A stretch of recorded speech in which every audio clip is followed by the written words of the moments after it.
One of the most important aspects of crushing cash games is learning how to exploit limpers because they limp a lot. And to help teach you how to crush limpers and beat the small stakes cash games, I played hours of these games talking through my preflop and postflop strategies. This is just one of over 30 parts of my brand new course, Crushing Small Stakes Cash Games. And it will have tons of tips to help you crush the limpers and improve your win rate. If you want to be one of the first people to access this course for over 40% off, check out PokerCoaching.com/crush. So far, everything we've discussed presumes everyone folds to you, and then it's your turn.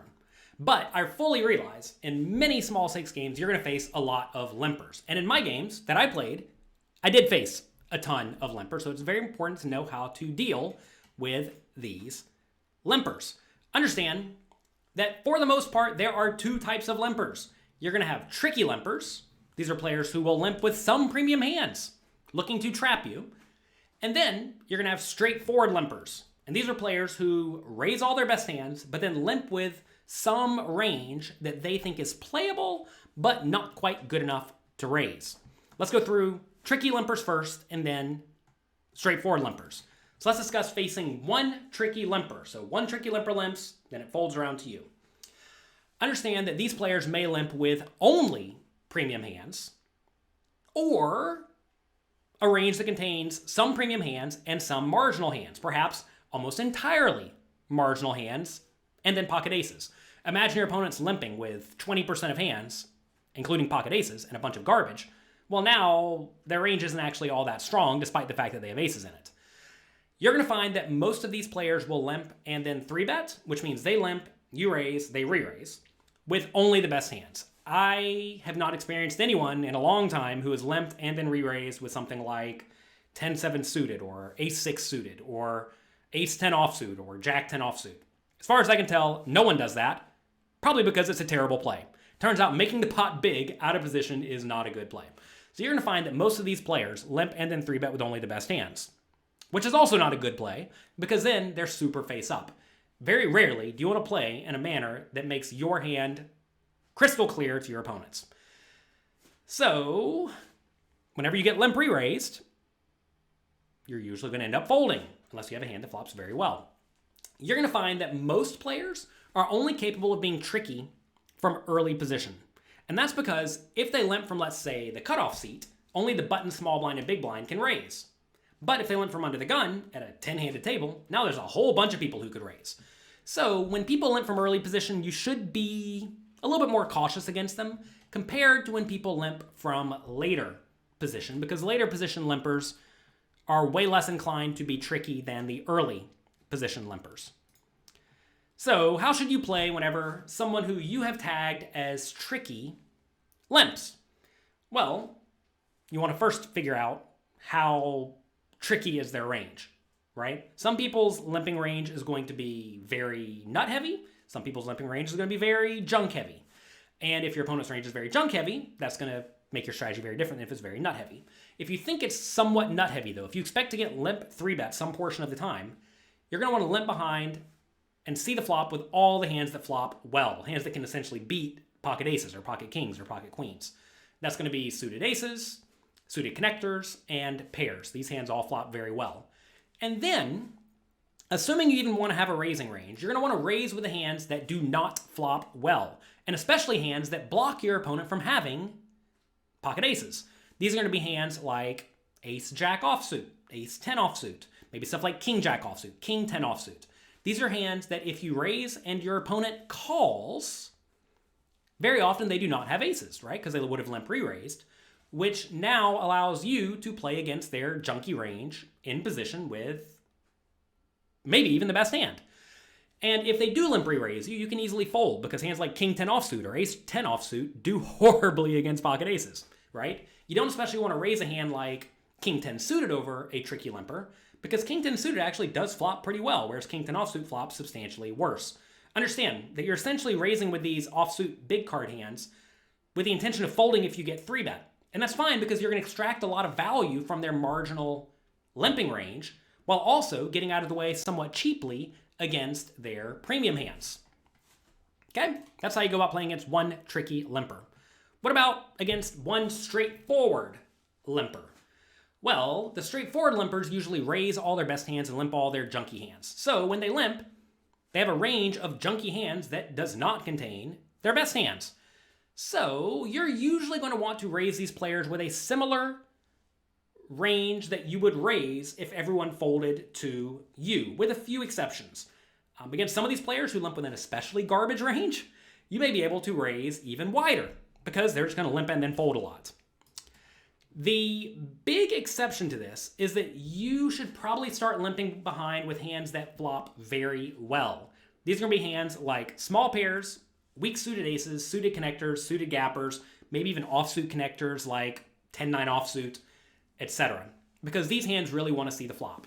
And you're going to want to be raising these straightforward limpers with mostly your good, strong range that either is in great shape against your opponent's range or doesn't really care if it sees the flop or not, which is going to be most of your good, reasonable hands. So facing a straightforward limper or tricky limpers, usually find a limp behind with the implied odds hands that can make very premium post-flop hands and then raise a lot of other stuff. And you should be way more inclined to raise against a straightforward limper than the tricky limper. And of course, if a straightforward limper limp 3-bets you, definitely get out of the way because they got you. They tricked you. Sometimes straightforward limpers get tricky. Now, what about when you're playing against multiple limpers, which will happen? In the sample of hands that I played, there were many spots where multiple players limped, even in a 6-handed table. And in this scenario, your main question is, what is the strategy of the first limper? Because once the first player limps, almost no one is going to limp behind the first limper with a hand like pocket aces because there's now way fewer people yet to act who could raise. It's kind of like how tricky limpers don't really open limp from the button or the cutoff all that often because there's no one left to raise them. This is a similar spot where if someone limps, the person behind is not going to limp behind with pocket aces. So the players who limp behind the first limper are usually going to be pretty straightforward, which lets you raise somewhat wide. So then your only concern is, what is the strategy of the first limper? And if they are tricky, you're going to want to play as if they're a tricky limper. And if they're straightforward, you're going to want to play as if they're a straightforward limper. Except you probably want to raise a little bit tighter than you normally would, unless you presume the limpers are especially weak. And some of them will be. There were plenty of spots in the games that I played where it went limp, limp, limp, and it was on me, and I had some junky hand that, maybe I could limp with, but raising could be good. And I would make it something like a pot size raise, or even a little bit bigger, with something like ace-4 offsuit, and they would all fold, and I win the pot. And that's fantastic. And you may find that against your particular opponents, raising a little bit bigger than the size of the pot may be justified if that gives you a ton of fold equity. I mean, imagine your opponents will call a pot size raise with their entire limping range, but they will fold to a 1.3x pot size raise with their entire limping range. Well, then clearly, make it a pot size raise with your nuts and a 1.3x pot raise with all of your non-nut hands. Realize that bluffing is allowed and viable, especially when you expect to have a decent amount of fold equity. Do not think that your only option when people limp is to raise with your nuts and limp behind with everything else. You are allowed to bluff in these spots. What about when you do limp behind and someone yet to act raises? Well, now it becomes a pot odds / implied odds question. If your opponent makes a large raise, you usually have to fold because you're not getting very good pot odds. Imagine it goes limp, limp, limp, limp, limp, and you limp with pocket sixes on the button, and then the small blind re-raises to 18 big blinds, and you have a 100 big blind stack. Well, you're getting nowhere near the required 10-1 implied odds, so you have to fold. But if it goes limp, limp, limp, limp, and the small blind raises to 6 big blinds, now you have an automatic call with pretty much anything you limp behind with. Because, by the way, you're not limping behind with hands that do not flop well. If you have a hand like Queen 9 offsuit there, you should be probably folding. You should not be limping behind because the hand does not flop especially well.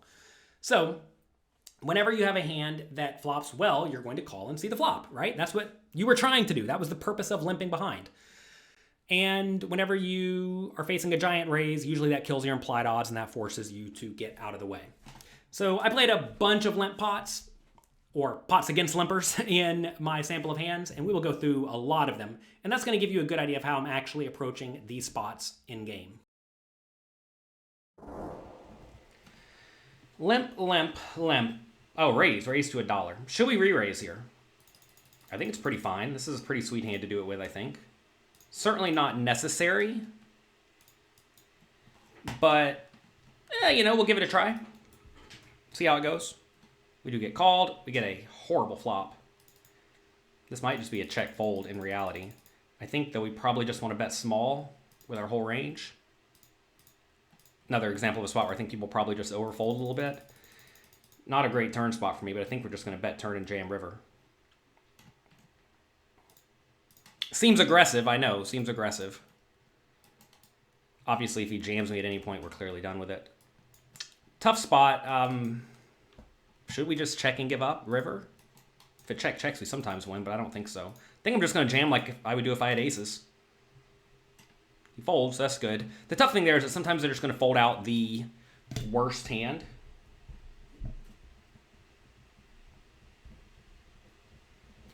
Like busted flush draws. But I do think if your opponent has a hand worse than a jack there, you're going to get him to fold a lot of the time. So this guy limps, we raise it up with the 8-7 suited. I do expect to get called a lot by this limper. Again, this is only bad if we get limp re-raise, but I don't think that's going to happen all that much. Here, it went limp, limp, limp again. I'm not exactly sure the strategy I should be using in the small blind against a bunch of limpers. You've been removed from the table. Oh my god. Did I sit out for a second? My bad. My bad, everyone. We'll just fold this one, and we'll give up here. And I think I'll just fold to the flop pot size bet with the gut shot. If it was heads up, I'd obviously continue, but I don't think we can continue multi-way. Here, against two callers for 50 cents, this board is just so good for them. I mean, it's good for me, for my range, but clearly awful for my hand, so we're just going to get out of the way. 3-bet the ace, queen of diamonds. Wow, do we ever bluff the river? I guess I probably do if they check, right? Could certainly have a hand like pocket tens, queen 10 suited, etc., etc. Obviously, they could have a lot of tens as well.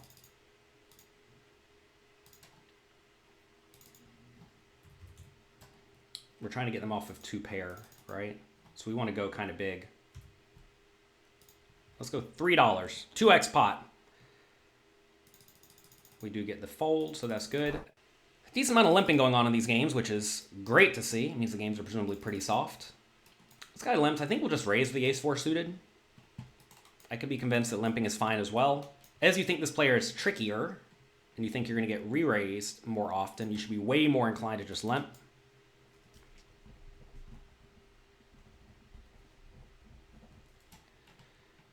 And I think we'll continuation bet the spot even 3 ways. I think this is a bad enough draw to where we can just bet it and be happy folding. If we get raised. There are a decent amount of turn cards we can keep bluffing. I think this is probably one of them. I think we want to go kind of big and then set up a river jam. Right? Feels rough. If we get a straight, we're obviously pretty happy. Not exactly on the 5 or the 9 of hearts, but I think now we just let it go check, check, right?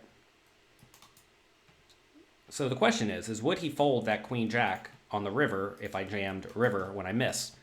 And sometimes they will, sometimes they won't. That's why it's very important to know your opponents. Obviously, I do not know my opponents at all. This is the first time I played on this site in a very long time. First time I ever played Tiny Stakes on this site ever. So I have no reads whatsoever on my opponents, really. So I think that's the spot where I'm probably... I mean, I don't know if they're going to fold the river or not, but it's certainly a spot where I would have tried to make them fold the river with my 8 high. All right. The site's kind of quick, I will say. I mean, I'm pretty good at playing lots of tables and talking, but this is a relatively fast site, so you have to make sure you're not prone to timing out whenever you are playing. Here we continuation bet a board that we should probably check behind a decent amount. Small blind's calling range is tough to nail down because you know from studying GTO that opponents shouldn't really call a lot from the small blind against preflop raises, especially when I raise over a limper, I don't think. But they clearly call with something, right? And the hands people are going to usually call where they're going to be middle suited connected cards or big cards, giving the opponents all sorts of gut shots and whatnot. So we have to be a little bit careful there because we will get check raised, but top pair, top kicker is a good one. You can't get away from it. All right, guy limps, we raise it up, get called by everybody. Fine. Should we bluff this one? One overcard, backdoor, straight draw, backdoor, flush draw. Sure. I think we can go for like $1.40. And if they all fold, that's great. If we turn equity, that's great. All right. I think we just go on the bigger side, medium side. Trying to bet here, it's not letting me. All right, there we go. This is a spot where maybe we don't want to have much of a calling range. Maybe we want to 3-bet most hands. Ugh, not a good river. Because now if he has a jack, he's like never folding, right? Look, you all know that I enjoy the triple barreling. I think this one's pretty likely to fail, though. So we're going to check it back. 4-3. Okay. Okay. We've had this spot a lot where they're limping and I'm in the small blind. It's a good board. Should we lead or check? I guess check. It's not really a lead because there was no preflop aggressor, but I think we can check and see what develops. This guy... Oh, he did not do anything. This guy pots it. Do I go ahead and put in a raise immediately? Probably, right?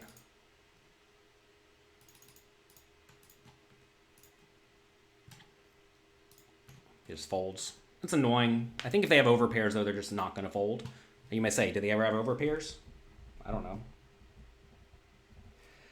Maybe. Tough to know what people's limping ranges look like, especially when you don't really get to the showdown all that often. But I definitely think it's a spot where raising is fine because there's a lot of draws available. Anytime there's a lot of draws available, raising just like, can't be terrible. Do we bluff the river? Well, he doesn't let me bluff the river. So this guy has no chips. Guess we'll limp. He will clearly just fold here. We flop a set, multi-way. I'm definitely just going to bet flop, bet turn, jam, river. This is the same guy that just played that jack 10 suited kind of badly.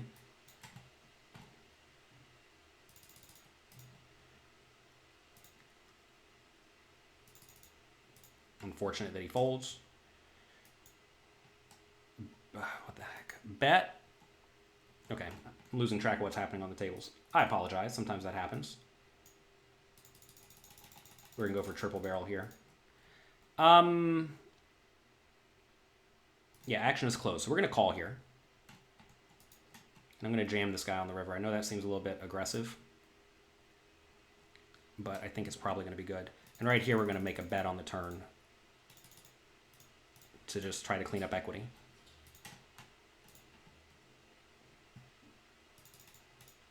Got the fold. On the river, we'll let it go check, check. And we lose, but we don't lose a ton. So that's fine. Here is a limp pot. This guy limped. I checked big blind. I bet flop with the draw. We'll just keep betting the turn with the draw. He raises me minimum. Okay. Obviously call and try to get there. We do not get there. And we will check fold. This is actually a good result. Like, if the guy is going to raise minimum, he's essentially making it to where I can't screw up, right? Whenever they make it to where you can't screw up, it is a very good thing. Quite often people do that when they have a really good hand and they are just like trying to get money in the pot without realizing what does my opponent's range look like. And there are a bunch of draws available.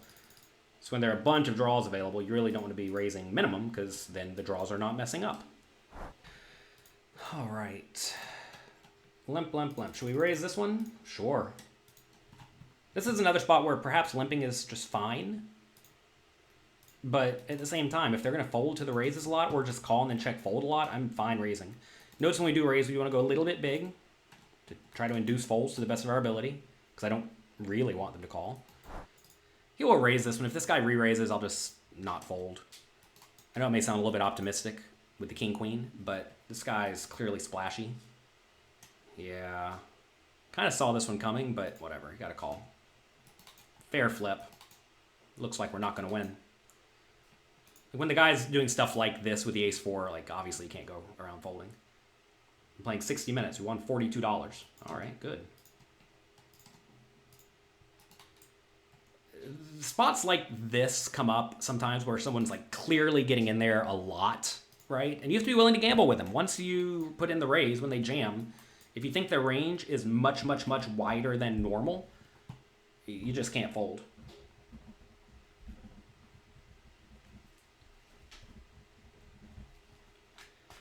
Sometimes they get you.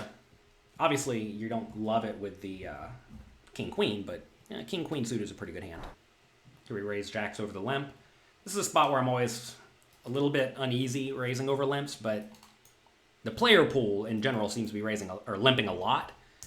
And for that reason, I'm not quite as concerned that they're going to show up with aces sometimes. But if you do get limp re-raise, it's never a great spot. I think I just want to bet small here. Like 30 cents. Just pushing range advantage very clearly. Here, raise, get 3-bet. We will see the flop with the jack 10 of hearts.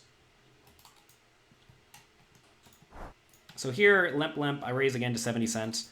Maybe I'm supposed to raise even bigger. I can be convinced of that. This is the same guy we just played the hand against. He may think I'm a little steamy, and he pots it. Oh my god. And we'll call. 8's not great, because he definitely could be leading with random 8s. I mean, I don't think I can fold. I think we're going to be shown a queen here a lot. The problem is I lose to a lot of the queens. We'll call again, though. Oh, that's good.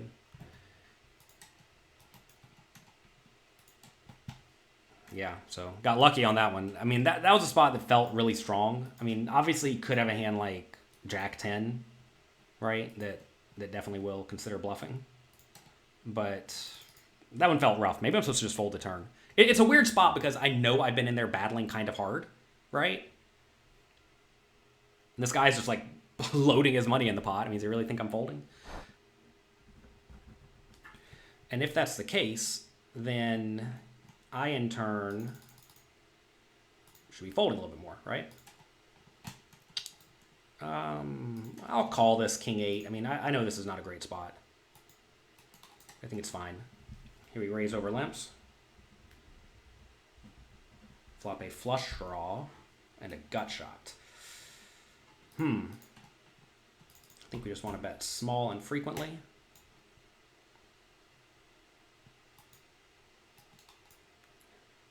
We want to bet small and frequently here as well. On the monotone boards, I think you just want to do a lot of small betting. When you're the preflop raiser, because you have a lot of the ace high flush draws in your range and a lot of just flushes in your range.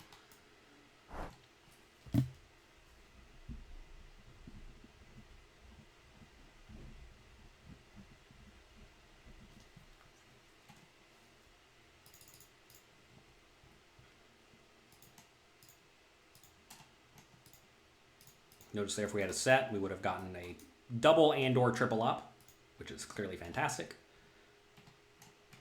Which is why you call the small pairs. Raise over a limp. I think maybe even a post. This guy posted, I think. We raise, this guy calls. We'll just bet flop. Try to get money in the pot. It's a great spot for me now. We're going to bet pretty big on the turn and try to stack the guy. We'll go, what, 230? 240? Sure. They fold, though. It's hard to get paid off around here. Which is why we've been doing so much bluffing. And if you have any backdoor equity or just like equity against middle pair, which very often you will, you should definitely be going for those little bets. Do I want to raise this ace 2 offsuit? Let's try it. I'm going to use a big raise. This is kind of similar to that, well, another earlier spot where I squeeze with the king 9 offsuit. If I get limp re-raise, obviously I can fold. If I get limp called, well, you know, it's not great, but whatever. Raise, we will 3-bet. 2 callers. We have top pair, no kicker. All right, this is where you have to be a little bit careful because you're going to run into better aces a lot. So I think we just want to check and see what develops.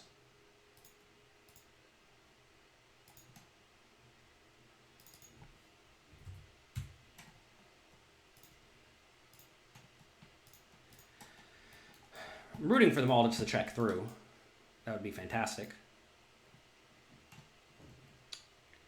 We'll just keep checking. Very, very nice hand just to check in and then check call.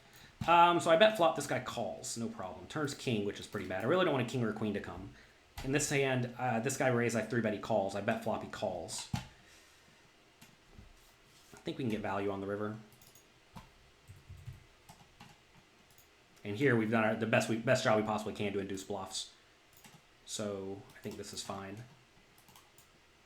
And this is a value bet on the river, trying to get called by worse jacks and under pairs.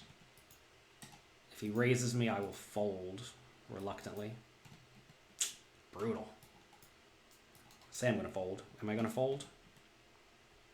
This is brutal over here too, because this guy's going to bet the turn with a lot of queens. All right, so we'll fold this one.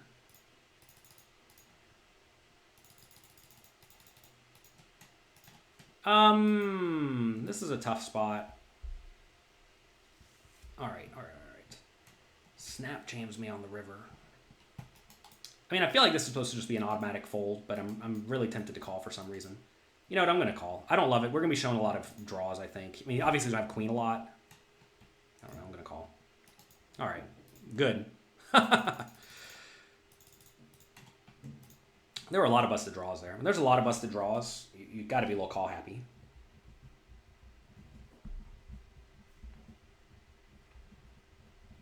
And very importantly, whenever your range is underrepresented. That's an important point. Like right there, whenever I check flop and then check call turn, my range looks much weaker than it actually is.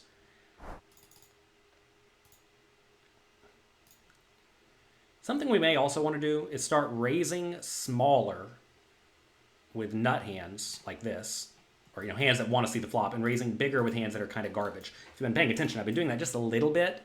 But maybe we need to be taking it to the extreme, like right here, making it 50 cents and just get called in position every time. When we have nothing, or a weaker hand like ace-10 offsuit, make it like $1.20 and just try to steal the pot every time. I could definitely be convinced that that's the right play.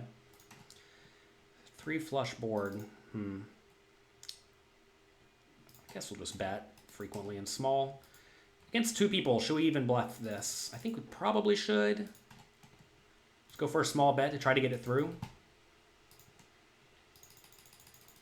Definitely keep betting turn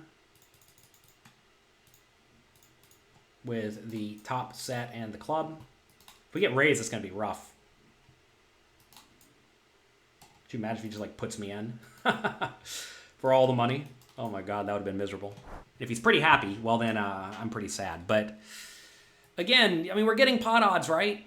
That guy also overpotted the river. He shoved all in for a little bit more than pot, which I think is also going to be strong across the board. Let's try this big raise here. It's usually pretty strong across the board, and if it's strong across the board, I should probably find folds, but, we got the top pair. What are you going to do? All right. Limp, 9 big blind raise, cold call. All right. Not good for me. Oh, call here too. That's really not good for me. Raise small blind, I called. We'll let it go check, and then try to bluff later. Should we bluff this? If we bet and get jammed, it's pretty rough. I think we'll just check. I think we'll check, turn, and then bluff river. Ugh, I'm not going to bluff this river. Just lose. Okay.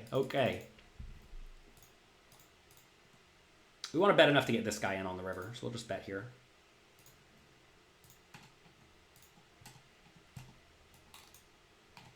I'm not so concerned with this guy. I mean, obviously, I want to try to get money in the pot against this guy. But this is the guy we're most likely to be able to get in. Oh my God, are they really going to show me the 6-5? That would be so insane if they show me the 6-5. 6-5's hard to have. Wow, what do I do? Definitely going to re-raise. How much are we making it? 890, sure. I want to go a size that doesn't really give this guy great odds to call with much of anything. I'm not sure what the right size is there. This guy had an easy fold on the turn and just punted away his money. So that's lucky. We have collected a few punts, which is always good and nice. Kind of surprised this guy raised and then just like snap folded to a, not a huge re-raise, but like a reasonable re-raise, but he did. So that's good. That's good. How do I sit out on these tables? I don't know how to sit out on these tables.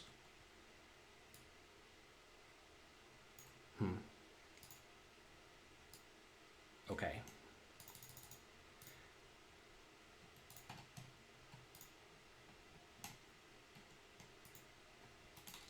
It's been a fun session, that's for sure.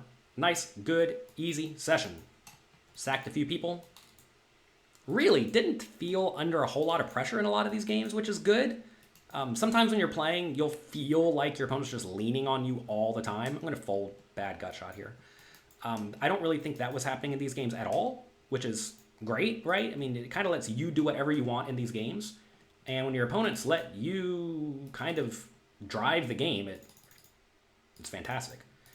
Because you're never really... your opponents are making your decisions easy. Like, you're putting them into the tough spots. They're not putting you into the tough spots, right?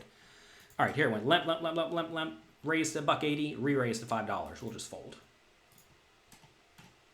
No matter how it goes. Limp raise to 60 cents. He's going to call a lot. Is this tagging these players automatically? I'm kind of confused. I don't feel like I've tagged these players, but maybe I have.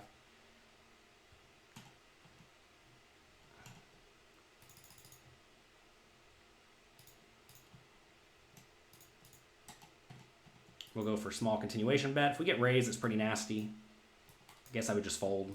This is a spot where, yeah, you have the best hand a lot when you bet and get raised because there's a lot of draws available, but all the draws have lots of equity, and sometimes you're just dead, right? So you don't really want to be in that spot. Check, check, turn. We're not going to win this hand.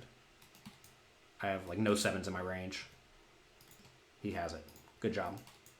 9 and 2. All right. Already got me. Good job. We're going 4x raise from the small blind when they fold to me. I think that's probably better against better opponents. And I think 3x is fine against weaker opponents. Because you don't really want the big blind to call. It's a good flop for me in a limp pot. I guess I'll just bet and pray the guy has something. It's kind of, I mean, this is a scenario where if I check, he's going to check behind a lot of marginal made hands. Raises it up immediately. I guess I'll call. Give him every chance to bluff it off. Re-raising could probably be fine there. Got to be careful to not time out. I think I'm going to check and check raise the river. With the full house. Seems good. Give him every chance to bluff. Kind of a bummer there. Probably could have extracted a lot more value. Limp here, huh? We'll go for the $6 raise with the ace-9.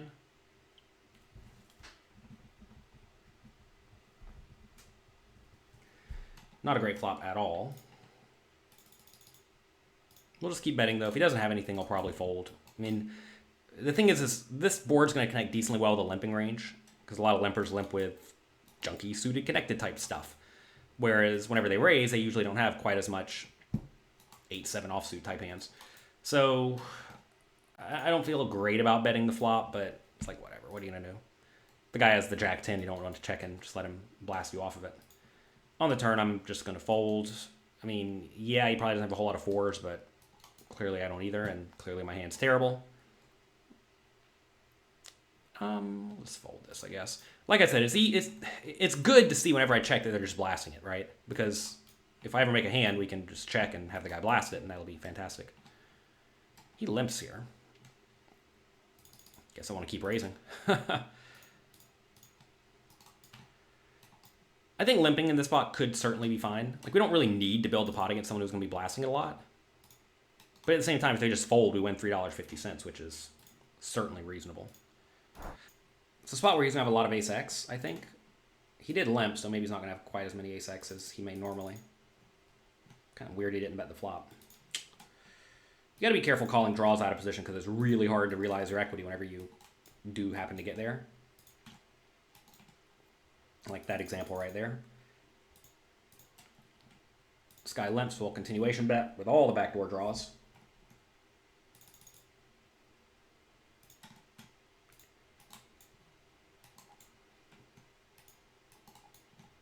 Whenever they tank forever, I always feel like a raise is incoming, but sometimes they fold. All right. There we 3-bet the king queen. Limp again. We'll just keep leaning on the limpers. I mean, so far on this side at least, the limpers have not been very impressive. They've been limp folding a lot and then just like limp calling and then folding to small bets a lot, which is obviously amazing. Now, this is a spot where you want to bet small because if he has an ace or a queen, he's not folding, so you want to lose the minimum. And if he does raise, you want to lose the minimum, right? So I like how I say the limpers have not been impressive, then he check raises me on a board that's really good for me. To be fair, it's not that impressive if they're check raising on a board that's really good for me. Obviously, there are some hands they should be check raising, but not a lot.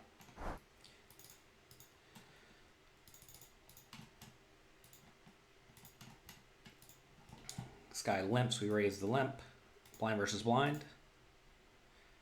I think we can go for small bet and then continue barreling on a lot of turns. This guy limped, I'll continuation bet. If he has nothing, again, I'll probably fold. If he has something, he's not going to fold. Ugh. Do I want to try to bluff? This is one of the spots where in high stakes games you just can't. In these games, maybe I'm supposed to try, though. Because I win at the showdown basically never here, right? The thing is the limper's range obviously should contain some 8s, whereas mine does not. So this is just like not my pot. Man, I'm so tempted to call here. This would be a ridiculous call. If I had some notes on this guy that said he overbets his bluffs or slight overbets his bluffs some portion of the time, I would definitely find a call. The problem is they could be bluffing with like 4-3 suited or something, you know. So we'll fold. This I don't know why, but that's one of those spots that also feels kind of bluff heavy to me. And you all know me. You get me a spot where it feels kind of bluff heavy. We find a way to make the call some portion of the time. All right, this guy limps. I raise over the limp, get called, and they give me trips. That's good. We'll go for, so we're playing kind of deep. We'll go $6, I suppose. Can't go too big, I don't think. I think we can bet here and just win the pot every time he has nothing. If he has a queen or a jack, obviously we're dead. Dead enough. So we just want to bet an amount that can let us stack this guy on the river. If we go 11, I think that's fine. Man, I'm actually tempted to call here. This is so silly. There's a lot of draws that miss. I don't know. This one, oh, whatever, I'm going to call. It shows me the trips. Fine. One of those similar spots where like a lot of draws miss and the guy made that kind of slightly abnormal feeling bet. So we called, we lost, that's fine. Lots of draws missed there and we didn't block any of them. I mean, we blocked the 3 of spades, but it doesn't really block anything.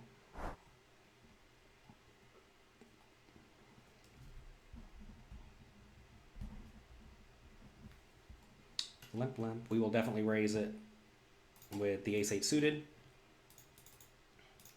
Call the ace-3 suited in the small blind against the raise and a call and a call. This is a spot where I certainly could 3-bet, but this is another scenario where this guy's kind of shallow, and we would end up getting it all in sometimes, which is not ideal. Check, check, check. You don't really expect check, check, check in this spot all that often. I guess I got to bet the 2 pair. It's always unfortunate if I get raised at this point, because obviously I could be beat.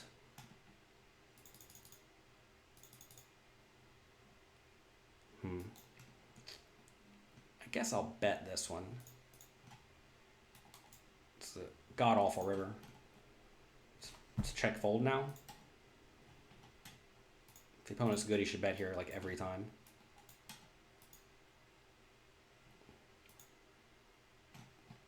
Yeah.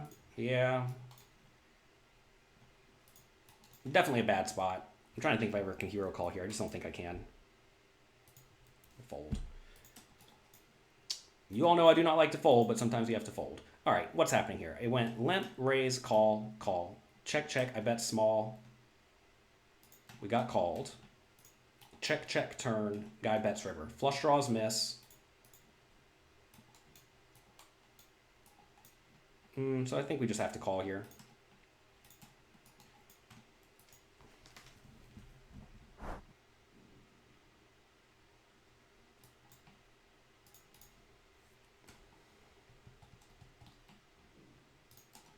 Limp from this guy again. We'll just keep raising.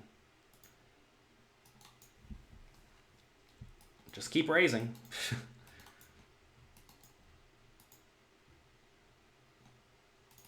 You check kind of quickly. Check and then check call immediately. All right, that's not good. So like right here, if I was sitting here with a good hand, like ace jack, I would be sick because the check call immediately feels a lot like either some draw or a jack or a 5 or a 4, right? And then when he immediately pots it on the turn, it's like, come on. Feels strong. Now, maybe he's running some bluff. It certainly feels strong. And in scenarios like that, I'm usually pretty quick to make tight folds, but I wouldn't go around folding ace jack, but if you gave me like jack 10, I think it's probably fine to fold.